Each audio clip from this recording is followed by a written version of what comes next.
Les circonstances sont un peu particulières cette semaine avec ce virus qui nous concerne tous, que ce soit physiquement, hélas, pour les plus fragiles d'entre nous, que ce soit économiquement avec tous ces secteurs d'activité qui sont touchés, je pense au sport, au divertissement, à la culture et bien d'autres encore. Et puis il nous concerne psychologiquement tellement il est présent partout dans la moindre actualité. J'ai même hésité à tourner cette vidéo et puis très rapidement je me suis dit non, au contraire, partager ce bonheur de jardiner, partager cet effort à essayer de produire sa propre nourriture, nourrir sa famille, eh bien ça prend encore plus de sens dans ce contexte. Alors permettez peut-être mon innocence, mais en tout cas permettez ce bonheur de partager avec vous cette passion du potager, et cela quelles que soient les circonstances. Alors c'est parti pour le premier semis de carottes de la saison. C'est un semis qui n'a pas besoin de grande chaleur pour germer. Par contre, il lui faut du temps. Il faut souvent 15 jours, 3 semaines pour voir les petits plantules sortir de terre. Donc il faut quand même être patient. Les carottes, c'est vraiment une culture sur laquelle on compte beaucoup dans notre famille, notamment pour manger du potager tout l'hiver, parce que les carottes se conservent très bien en terre. Et en semant à cette période, en semant notre semis dans 1 mois, dans 2 mois, et puis aussi à l'automne, on peut récolter des carottes pratiquement toute l'année.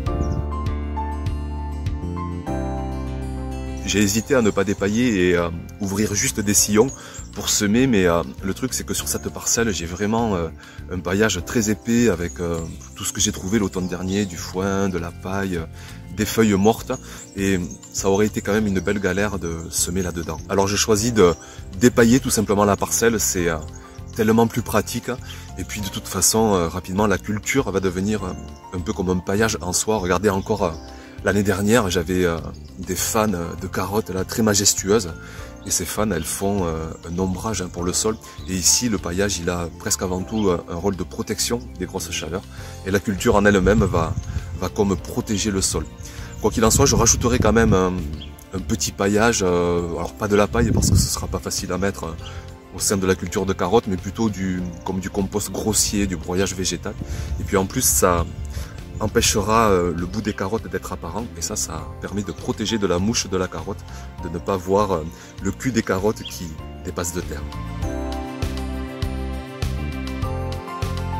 Toujours l'occasion de reprendre contact avec le sol, avec la terre, et encore sur cette parcelle une très bonne impression.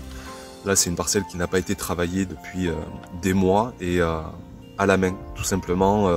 C'est le test fatidique on va dire, sans aucun travail de sol, à la main je peux vraiment rentrer sans aucune contrainte dans le sol.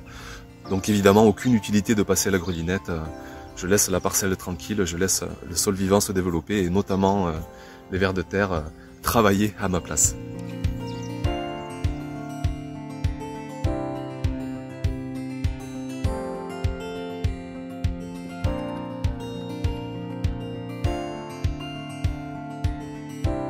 Je prépare mon lit de semences en tamisant du compost végétal pour vraiment préparer des meilleures conditions de semis, mais bien évidemment il n'y a absolument rien d'obligatoire à utiliser ce compost. On peut simplement faire en sorte de bien affiner sa terre au râteau par exemple sur les premiers centimètres de terre.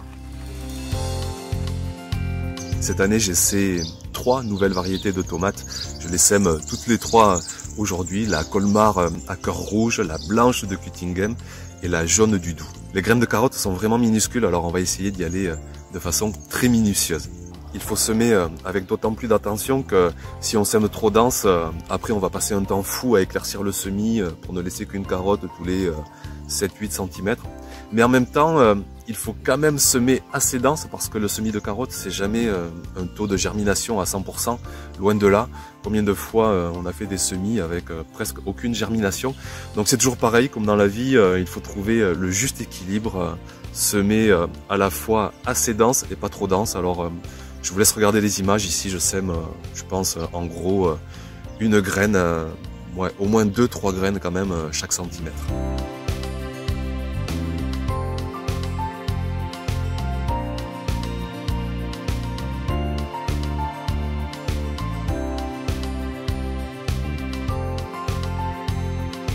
Une fois semé, je recouvre avec ce même compost végétal que je tamise. Et là aussi, bien sûr, Rien d'obligatoire, vous pouvez recouvrir votre semis avec votre propre terre bien affinée, avec du terreau, avec du compost donc, avec du sable aussi, ça marche très bien. L'essentiel c'est de recouvrir vraiment finement ce semis pour ne pas trop gêner la levée de ces minuscules graines de carottes. Et puis pour la suite, il ne reste plus qu'à patienter presque 20 jours pour que le semis ne lève. D'ici un mois, je pense que je referai un nouveau semis de carottes. Après, il fera vite trop chaud ici dans le sud, donc j'attendrai. Et en automne, début d'automne, je pense faire encore un nouveau semis pour vraiment étaler au maximum les carottes et espérer en récolter toute l'année.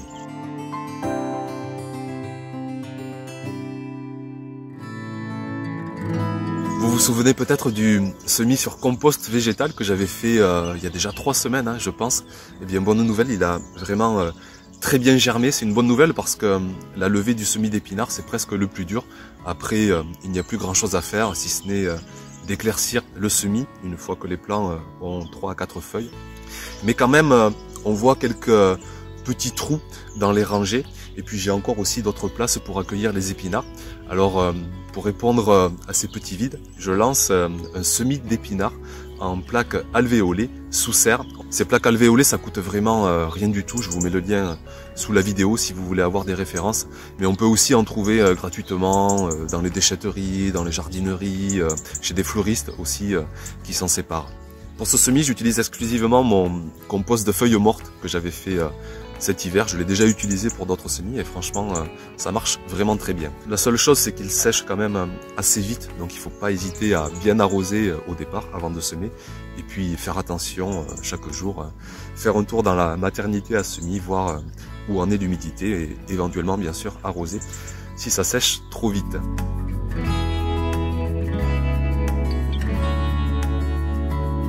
Pour les graines, je fais un gros coucou et un grand merci à Amandine, c'est elle qui m'a envoyé ses propres graines d'épinards. Elle prend le temps de les récolter sur ses cultures de la saison passée et on sent vraiment que ces graines, elles sont récoltées avec amour, elles sont pleines d'énergie et je me suis vraiment régalé à les semer.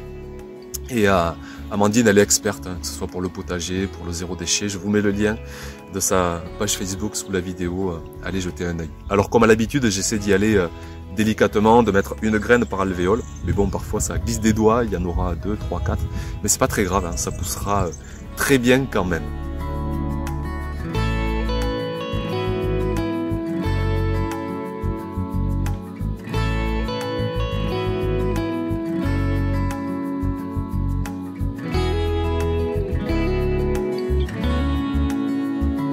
À peine quelques jours plus tard, on voit que le semis a très bien marché, toujours les mêmes clés de réussite, une bonne lumière, une bonne température, une bonne humidité, un bon terreau, une bonne énergie aussi, et ça marche. Et je vais donc compléter mes semis d'épinards en extérieur, je vais repiquer tout ça en pleine terre, je me sers tout simplement d'une petite cuillère.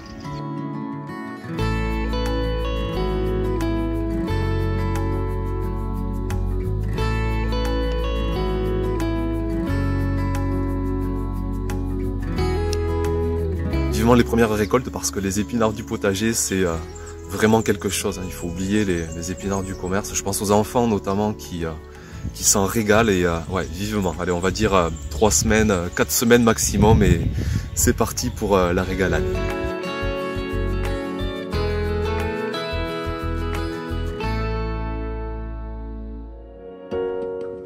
C'est la première année que je me décide à implanter des topinambours au potager. Je n'ai jamais fait cette culture et je vais la découvrir avec vous. Ça fait un moment que je la vois, que j'ai envie de me décider. Et là, ça y est, je me lance. Alors j'ai autant d'espoir déjà de voir ces jolies fleurs que font cette culture. Ça monte à 2 mètres de hauteur.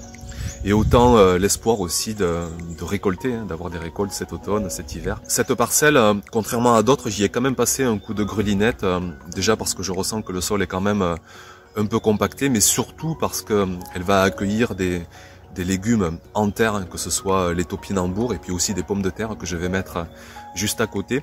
Et j'en ai profité pour amender avec... Alors, On peut appeler ça un compost, mais c'est pas vraiment du compost. C'est un compost de surface que je fais en tas sur une parcelle juste à côté. Et c'est, je vous le montre d'ailleurs, c'est un compost vraiment que je fais sur un sol qui est vraiment, qui a été déjà amélioré depuis plusieurs années, qui est bien vivant, bien allégé. Et du coup, ce compost, il est vraiment envahi par cette vie biologique qu'il y a dans le sol en dessous, envahi de vers de terre notamment.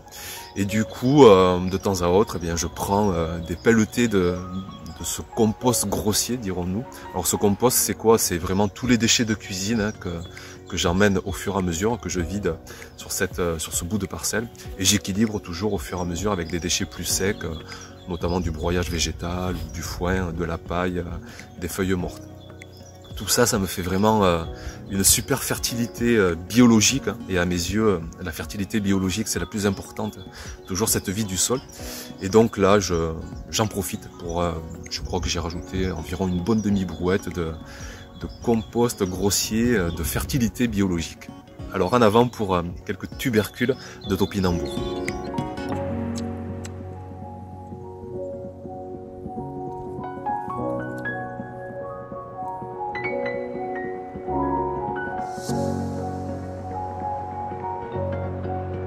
Juste à côté, pour remplir la parcelle, je mets des tubercules de pommes de terre, une nouvelle variété, la variété bleu d'Artois.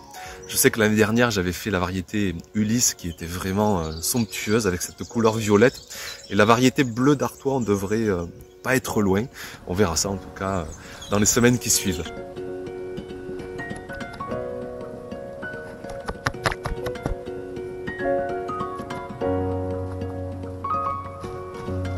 Pour finir avec cette parcelle, je repaille conséquemment le sol parce que bien déjà c'est une parcelle bien exposée, le sol n'est pas trop humide. Et puis aussi parce que ce soit les tubercules de topinambour, que ce soit les tubercules de pommes de terre, ils pourront passer sans aucun souci à travers le paillage. Il est temps, ça y est, de transplanter le premier semis de salade qu'on avait fait il y a déjà plus d'1 mois sous serre. Et là, ça y est, les plants sont assez développé. Et au passage, on voit le semis que j'ai fait bien 15 jours plus tard, qui lui, ça y est déjà en godet individuel.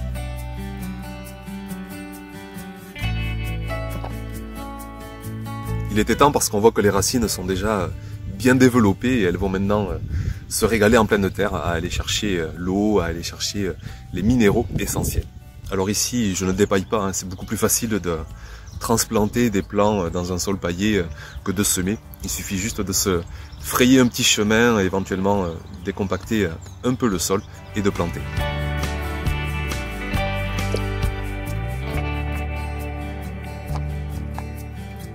Reste à gérer la question des limaces parce que c'est vrai qu'elles raffolent des petits plants de salade. Alors ici dans l'ensemble je suis très peu dérangé, je pense que j'ai un bon équilibre, des prédateurs qui sont peut-être présents, mais quand même j'anticipe.